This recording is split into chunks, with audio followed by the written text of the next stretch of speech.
Hey there, it's Steve at the Auto Station. You know what? We're into January, in the winter, February as well. I guess we get these cold nights. And you know what?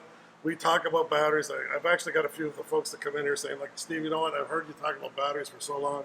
Like, can we talk about something else? And I'm going to say, no. We need to talk about batteries.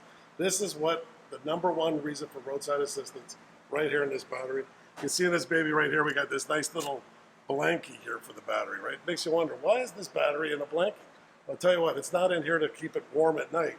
It's in here to protect it from the heat. In the middle of the summertime when this engine's hot and it's kicking up all those hot air gas, all the fumes, all the heat in here, that's what cooks the battery.